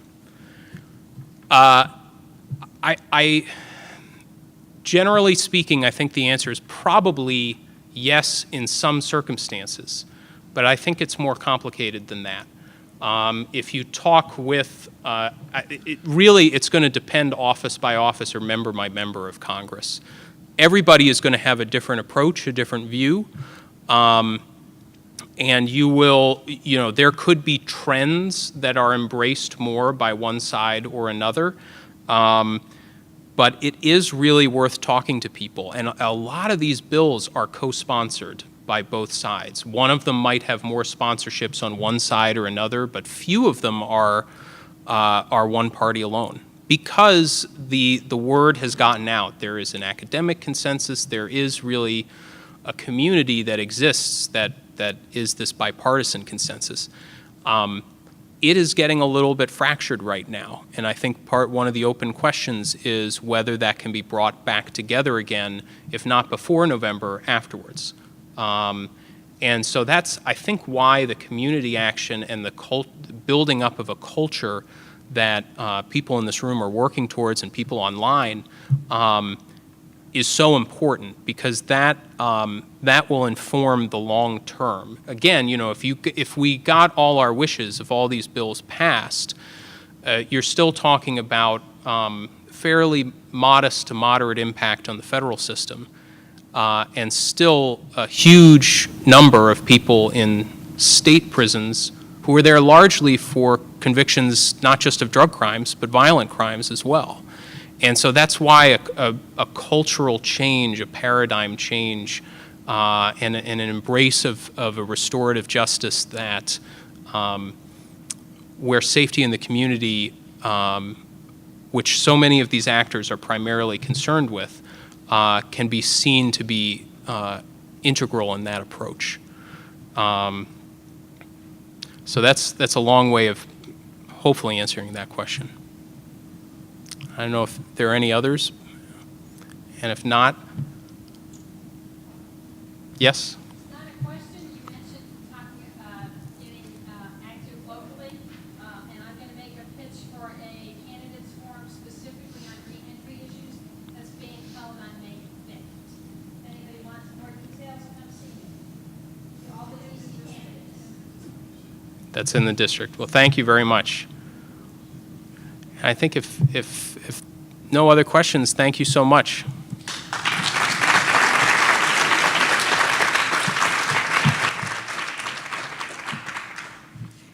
Thank you, Michael.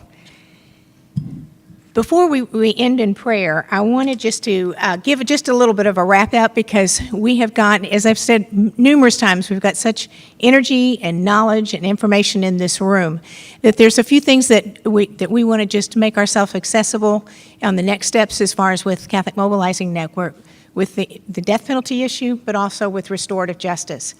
So, as you were hearing from Michael, it took us a while with the death penalty to get the stories together, and the stories are what change people's hearts. And then they're open to listening and hearing the facts.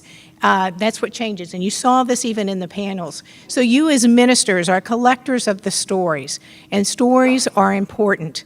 When we first started, I just ignorantly thought, I went and memorized all the death penalty facts and went out and started talking to people about the facts, and then they'd argue their facts, and we both left thinking our facts were the right facts. And so there was no change. and you just got to take the conversation to the next level. And it's the humanity, it's the dignity of the human person, and then engage them. So we, as this new movement for criminal justice reform and also for this whole restorative justice movement, we need to pull our stories together. We need these story banks, and you are the ones that have them. And so we have got to create a story sharing platform. So that's one of the things that we want to offer up, and you already started the process at your tables by writing the stories down, and or those of you that are streaming, by engaging in that platform and writing them. And we're more than willing, if you can send them to our info at Catholics Mobilizing Network. You can call. We have the wonderful gift of Caitlin Morneau in working in restorative justice, and she is that gatherer of these stories. It's not, we don't need to recreate the wheel. As a church, we have wonderful, good programs, as you've heard, on these individuals, but we have a tendency to work in silos. So the people on the West Coast don't know what the East Coast are doing, and those in the South don't know what the North is doing.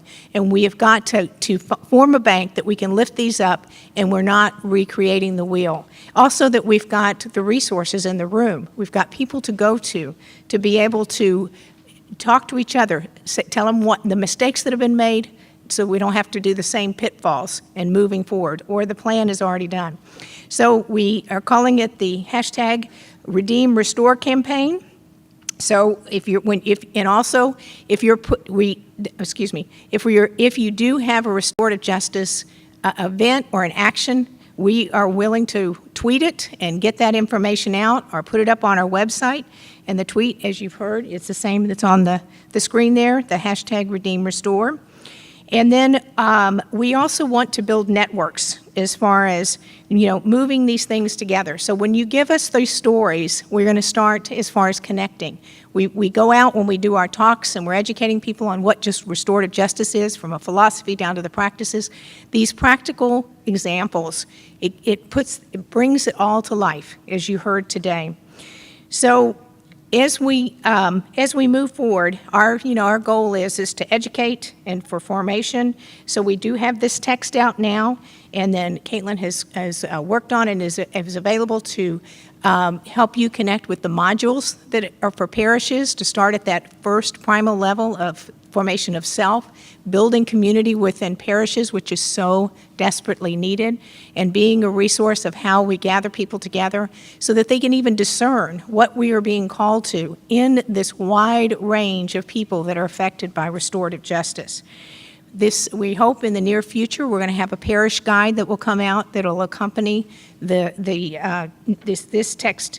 And then we also are still diligently working on the use of the death penalty.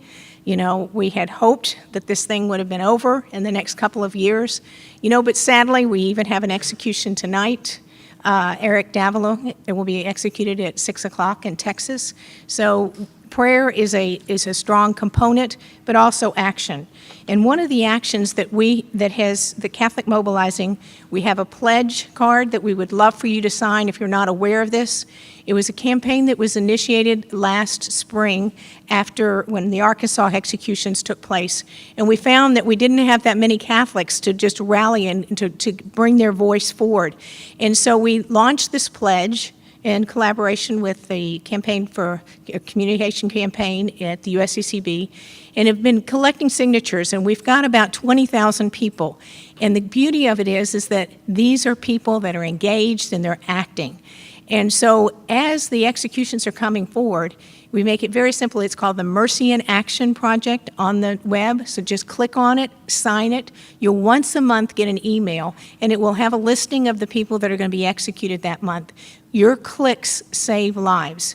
If you just click on them, it sends a letter to the appropriate governor or parole board or whoever the deciding person is. The amazing thing is that we started off just last summer, we were getting 300 letters, and then it was 500 letters. And then in the recent times, it's been 1,000. And then recent cases, in the Bart Whitaker case, we got close to 1,500 letters, and we've had 18 stays since this is happening. The issue is that The governors never heard from us. Well, thanks to the group. The governors have never heard from us, and all of a sudden their emails are getting clogged, they're getting all these letters. It brings them to issues. I mean, if any of you have worked in a legislative office, they say, if we get 7 or 8 letters, we got to stop and look at it. It's an issue. And so we have been silent. And so we need, as a population, to gather together. And this leads right into what Michael is talking about, as far as that we need to lift up criminal justice reform. It's not on the horizon. We are not we're not speaking about it, and we got to put the pressure behind it. So in the restorative justice, but the death penalty, we feel, is a winnable issue. I feel like if we can get double those numbers of signups, and just if you can send it out through your list, the more people we get engaged with just an easy click. And we also have initiated a First Fridays. It's a prayer and action, and also getting engaged with the Mercy in Action. Results, we get results. So we really appreciate that. So we do have an educational survey. When we do these conferences, we just revel in the energy and the gift of your presence and the information that is shared. And we hear rippling effects of it for several years, different things that come of it. I'm very conscious of, Becca has left, but we had Reunion was a launch from one of our conferences just by ideas that were sparked from these conferences. But we listen to your input and we make change and adjust accordingly. So we really, if you would take a few minutes and tell us your thoughts on the day and how you'd like to be a part of the work to end the death penalty, and then also to promote restorative justice. So if you would, please go to pollev.com/redeem restore. And if you could please give us your thoughts before you leave the room.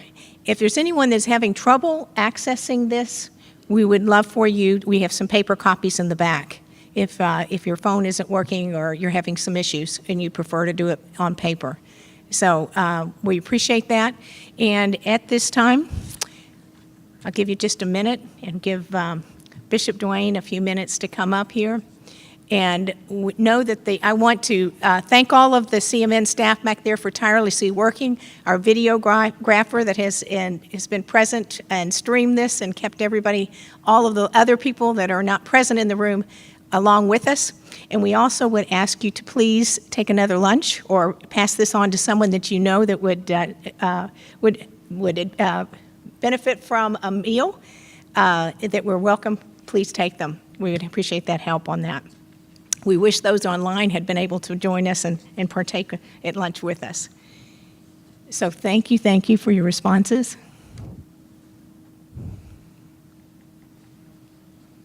This is helpful, very, very helpful for us.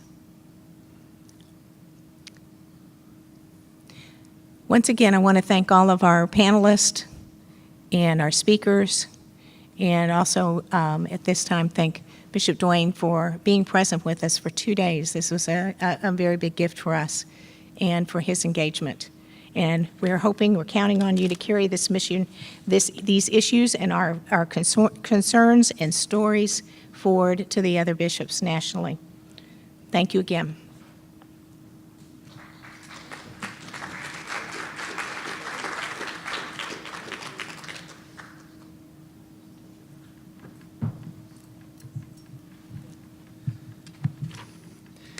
I know some of you are still finishing the survey, but let us take a few moments if we can and place ourselves in the presence of the Lord.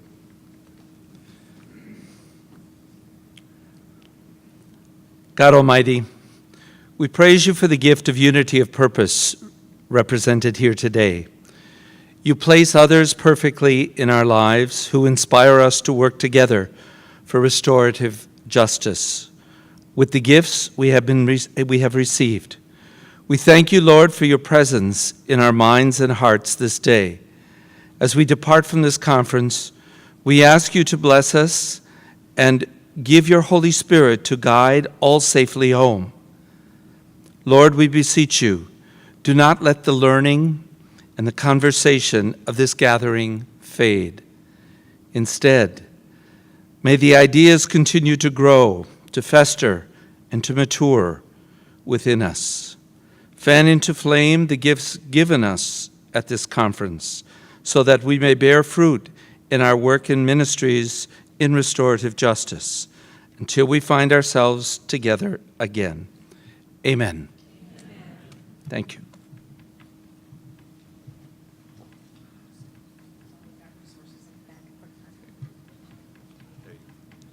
Thank you for completing the evaluations. And also, when you're leaving, know that we've got lots of free resources out in the back tables, and please feel free to take them with your lunch.